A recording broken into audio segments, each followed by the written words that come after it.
आज इंसान दौलत को खुश नसीबी समझता है, लेकिन कभी कभी यही दौलत उसकी सबसे बड़ी बदनसीबी बन जाती है। देखिए ना, इंसान होता है प्यार करने के लिए, मोहब्बत करने के लिए, और पैसा होता है इस्तेमाल करने के लिए। मगर अफसोस, आज लोग पैसों से प्यार करते हैं और इंसान को इस्तेमाल करते हैं। खैर, चलिए अपने असली मुद्दे पर आते हैं, यानी ज़रीफ बाबा के कत्ल के ऊपर और उसके कातिलों के ऊपर। अस्सलाम वालेकुम दोस्तों, कैसे हो? उम्मीद है कि सब खैरियत से होंगे। अल्लाह आप लोगों को ऐसे ही खुश रखे। जैसा कि आप जानते हैं, ज़रीफ बाबा, इसके ऊपर मैंने वीडियो भी बनाया था। एक अफगानी था, अफगानिस्तान का रहने वाला था।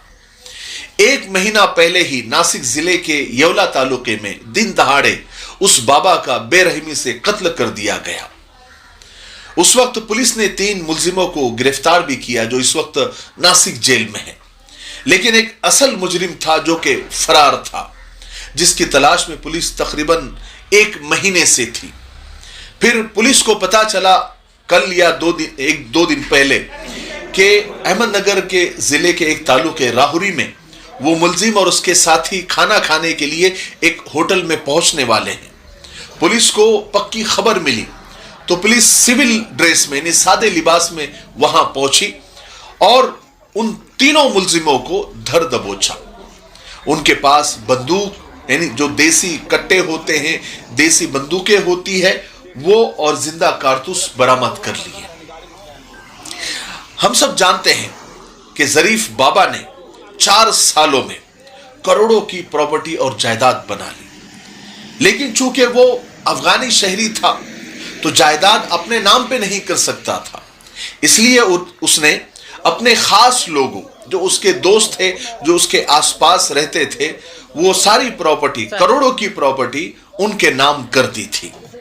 ज़रीफ बाबा के कत्ल करने का जो रीजन सामने आया है वो ये है कि ज़रीफ बाबा अफगानिस्तान से अकेला नहीं आया था, बल्कि एक औरत को भी साथ लाया था, जिसको उसकी बीवी बताया जा रहा है। पक्की हमें खबर नहीं है। तो वजह कत्ल की ये थी कि ये औरत जो बाबा साथ लाया था वो हामिला थी, प्रेग्नेंट थी, और अनकरीब उस बच्चे की पैदाइश होने वाली थी हिंदुस्तान के अंदर। जैसे ही उनके साथ वालों को पता चला, यानी जो उसके खास लोग थे, बाबा के जो दोस्त थे, जो मुफ्त में करोड़पति बन गए थे, कि अगर ये बच्चा पैदा हो गया तो ये प्रॉपर्टी उसके नाम हो सकती है, उनको डर लगा, उनको खदशा हुआ। तो फिर उन्होंने मिलकर ये प्लान किया कि क्यों ना सबको एक एक करके खत्म कर दिया जाए, तो सारी प्रॉपर्टी अपनी हो जाएगी। इसलिए उन्होंने सबसे पहले बाबा को दिन दहाड़े गोलियों से भून दिया। लेकिन कातिल हमेशा कुछ ना कुछ गलती कर ही देता है। इन कातिलों ने भी गलती की और पुलिस के हत्थे चढ़ गए और सारा प्लान मिट्टी में मिल गया, फेल हो गया। प्रॉपर्टी भी गई, बाबा भी गया। आगे पुलिस तहकीक कर रही है। मैं आपको एक बात बताना चाहता हूं, आप जिंदगी भर एक बात याद रखें, अगर किसी इंसान की सोच सिर्फ यह हो जाए कि पैसा ही सब कुछ है, पैसा पैसा पैसा पैसा, हर वक्त उसके मुंह से पैसे की ही बातें, पैसा ही सब कुछ है, पैसा ही सब कुछ है, जो आदमी सिर्फ पैसों की ही बात करता है, उसकी सोच ही ये हो गई है, चाहे फिर वो किसी भी पेशे से ताल्लुक रखता हो, इंसान की कीमत उसके नजदीक कुछ भी नहीं है, पैसा ही सब कुछ है, तो ऐसे इंसान से दूर हो जाओ, क्योंकि ऐसा इंसान अंदर ही अंदर एक वहशी दरिंदा बना हुआ होता है। वो कभी भी, कहीं भी, किसी के भी साथ बहुत बुरा कर सकता है, और हो सकता है वो किसी की जान भी ले सकता है, हो सकता है वो आपकी भी जान ले सकता है पैसों के लिए, क्योंकि पैसा ही उसके लिए सब कुछ होता है। तो ऐसे इंसानों से दूर रहो। बाबा भी अपनी दौलत छोड़कर कब्रिस्तान चले गए, और जिन्होंने उनको कत्ल किया वो कातिल भी जेलों में चले गए।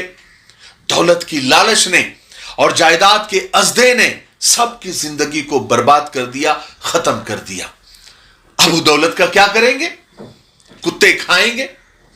किसी ने बड़ी अच्छी बात कही है कि रिश्तों की पहचान कराता रहता है, यार ये पैसा कितना अच्छा होता है। आखिर में एक बात कहकर और एक हदीस कहकर आज की वीडियो को खत्म करता हूं। याद रखना, कमाना है तो प्यार कमाइए, मोहब्बत कमाइए, इंसानियत कमाइए, मानवता कमाइए। पैसा तो भिखारी भी कमाता है। पैसा इंसान को ऊपर ले जा सकता है, लेकिन इंसान पैसों को ऊपर नहीं ले जा सकता। इसलिए जितना हलाल तरीके से आ जाए, सुकून से आ जाए, मोहब्बत से आ जाए, उसी में बस कर लेना चाहिए। लालच हमेशा इंसान को बर्बाद कर देता है। ठीक है, मुझे उम्मीद है कि मेरी आज की बातों से आपको बहुत कुछ सीखने को मिला होगा।